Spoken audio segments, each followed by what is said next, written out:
Welcome to the Intuitive Hour with psychic medium, author, and intuitive life coach, Michelle Beltran. The Intuitive Hour will empower you to learn how to magnify your intuitive voice. Listen in and expand your understanding of what it means to be psychic and how to awaken, amplify, and trust your inner voice. Hello, everyone. Welcome. This is the Intuitive Hour, Awaken Your Inner Voice. I'm your host, Michelle Beltran. Thank you all for being here today. We are reconvening after a few weeks off and starting 2019 with a fresh batch of wonderful episodes. I'm real excited about what's ahead.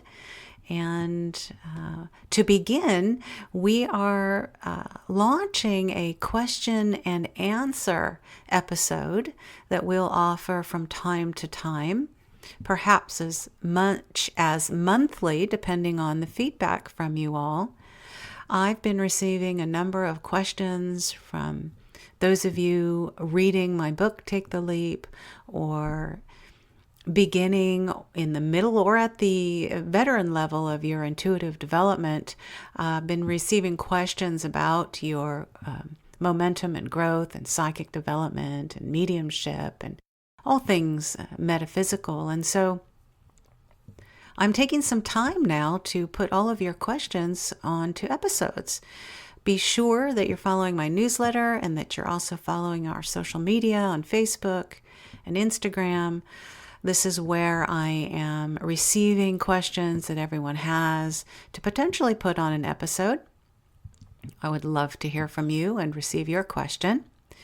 So today's episode is dedicated to this first new series, again, the questions and answers episode of the Intuitive Hour. And we're going to start today by answering an important question of what exactly being psychic means. So simple, perhaps on some level, but yet so complicated on others. So the very simple skinny on this, a very important question, by the way, is that a psychic person recognizes the supernatural, if you will, capabilities of the mind. And they work to expand on that ability. They may seek to develop their abilities, whatever they are, clairvoyance, mediumship, remote viewing. They work to develop those abilities which lie outside the realm of our physical science, our earthly understanding. And therein lay the key. The abilities that we have as a psychic or medium, whatever the modality, is beyond our understanding, logical explanation, physical science. They are powers and abilities that function outside the domain of what we would call natural laws.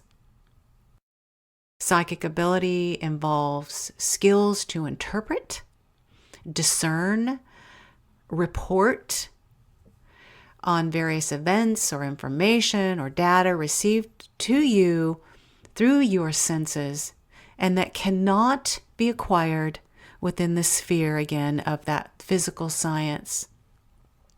A wonderful question that sometimes seems a little simplistic. I wanted to be sure to include that in the episode today. And the next question I thought that was very unique and interesting, that was also asked in a book review recently done by Spirituality and Health magazine, and that was the difference between being psychic and being intuitive. So I want to first, before I describe the difference, is be very clear to you that most people do not know this difference. And so when they say psychic or intuitive, they really mean the same thing. But it's such a great question, and there is a difference. So I want to talk to you now about what that is.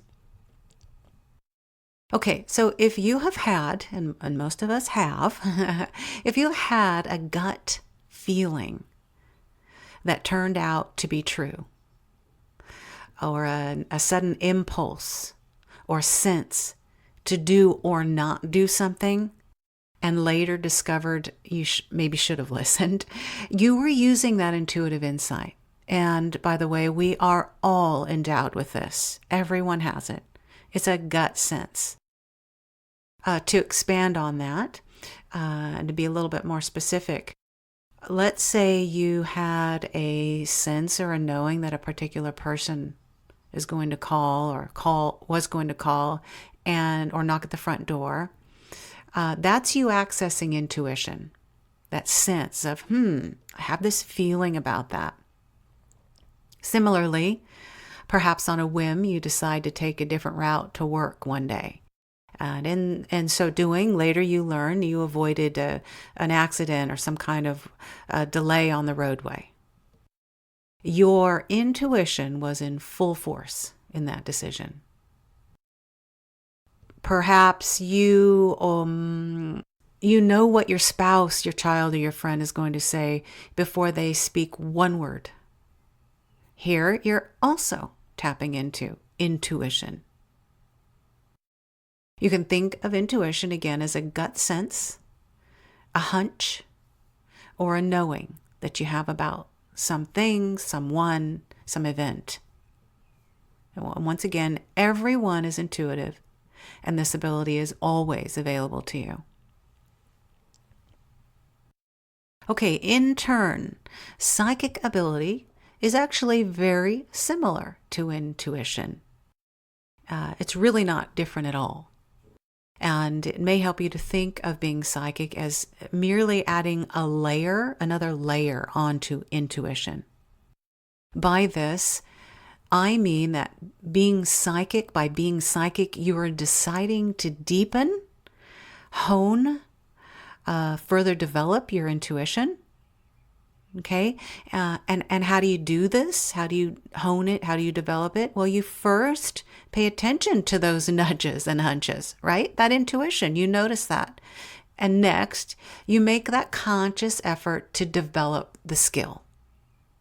So being psychic is merely the deliberate and conscious choice to not only use, but pay attention to, and then develop your intuition more specifically. Okay, wonderful. I hope that clears some information up for many of you. All right, moving on. I've been asked about critics and skeptics and this notion of, do we trust psychic abilities? And so I thought that too was a wonderful question. And I would say that skepticism is an absolute plus, not a negative. I encourage it. I invite it. I welcome it. And you should too. It's a very tall order to expect someone to embrace the notion that there are phenomena in this world beyond our conscious minds and understanding. And psychic functioning is indeed beyond our logical minds, within the realm of unexplained, so to speak. So naturally, this will bring doubt, fear, and even the skeptic. I like to say that a bit of healthy skepticism goes a very long way towards ensuring psychic functioning and any related modality are accountable, responsible, and your skepticism will even improve your accuracy in a development setting in terms of intuition and psychic momentum. Okay, moving on to question 4. What are the signs of characteristics of someone who would make a great candidate for psychic development or training? And I appreciate this question very much. And I always will say on this kind of question, no matter what, everyone has the ability. There really are no exacts. There's no yes or no. There's no perfect path or right line. But we do know, after I want you to be all very clear that anyone can be psychic, that there are some similarities and some characteristics that those who are choosing to enhance their ability may express. These are typically people, or I notice they are students who seem to have a sense about what's going to happen before it happens. Just that, as we spoke about a bit ago, they're in tune to that intuition, a sense, a knowing. They are those who appear to also, though, go about their lives in unique and different ways. And so by that, I mean, well, I tend to know this, and you may as well, about people who have an intuitive sense, that they pay particular attention to that inner voice, and they listen to that urging. They don't just hear it. They pay attention to it, they honor it, they listen, they respond to it. So that would be, you get a sense about not to take that way to work, and then you don't do it. So they're listening. They also pay attention to their bodies. They're very in tune with their physical body, in and out, and messages and information received through their physical body space, understanding that the body can be a vehicle and a receptive sort of container, if you will, for messages and insight. That would be the gift of clairsentience, by the way, which means clear feeling.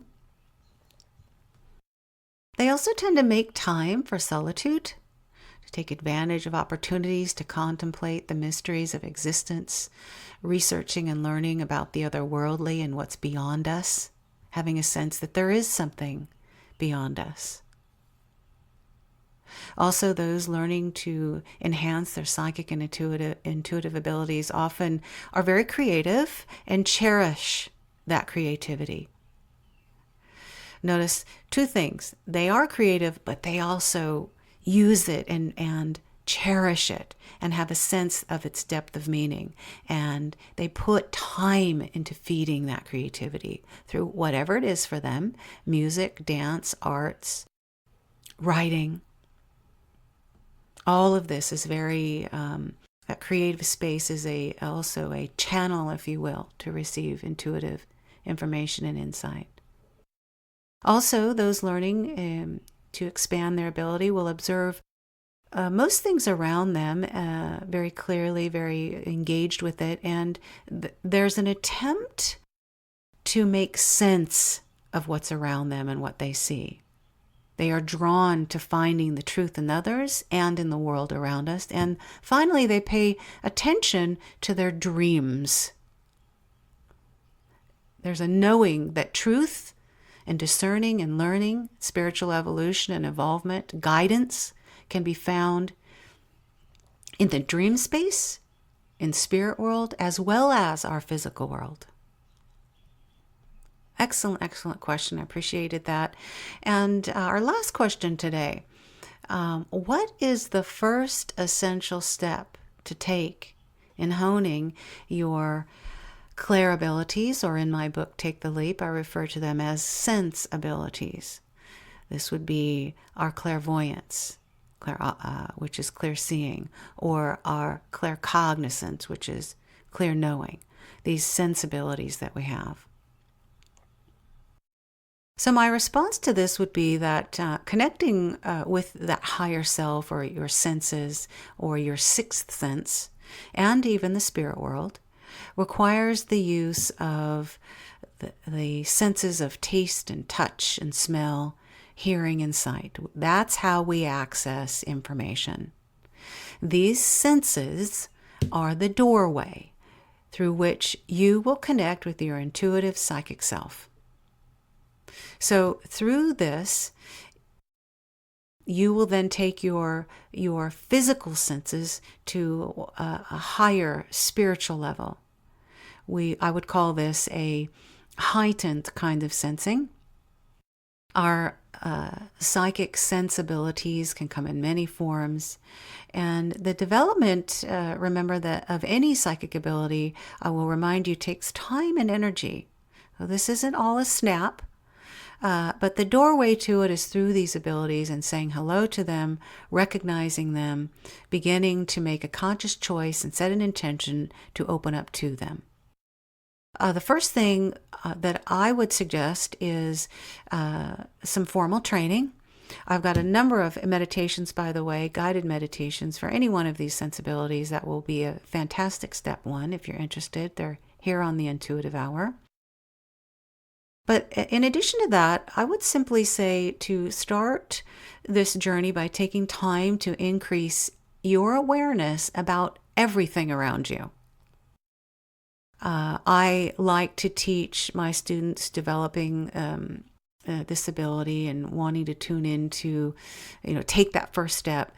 I encourage them to take what I call a sensory field trip. And this is essentially a time when you're practicing awareness through all your senses. You go to a zoo, to the woods, to a local farmer's market, and really take some time to notice everything there. In 30 or 40 minutes, what is it you hear? Tune into your ears.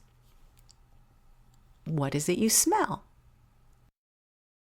Sometimes when we smell something, we also then, it invites a sense of taste in our mouth, because those two senses are so closely connected. Even though you're not eating anything, there's a sense of taste that does come forward. What is that? Is there temperature? What are you hearing?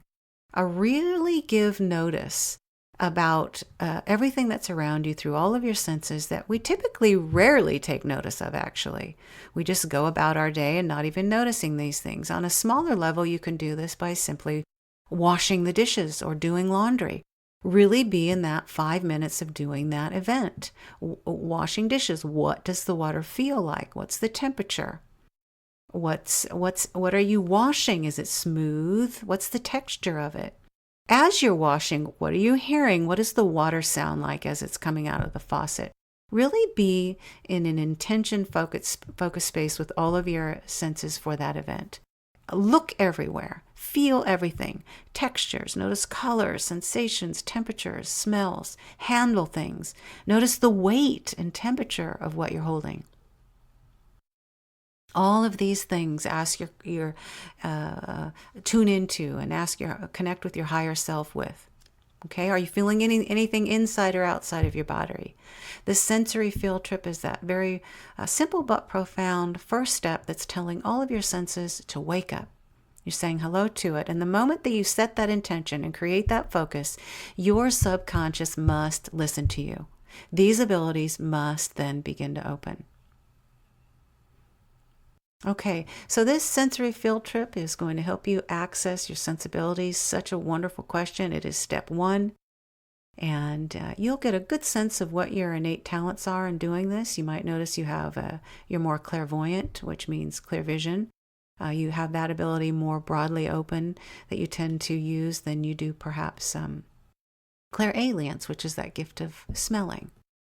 Understand that each of these sensibilities is a complementary tool. It's available to you at all times. You simply must just say yes to it and give it intention and attention to it.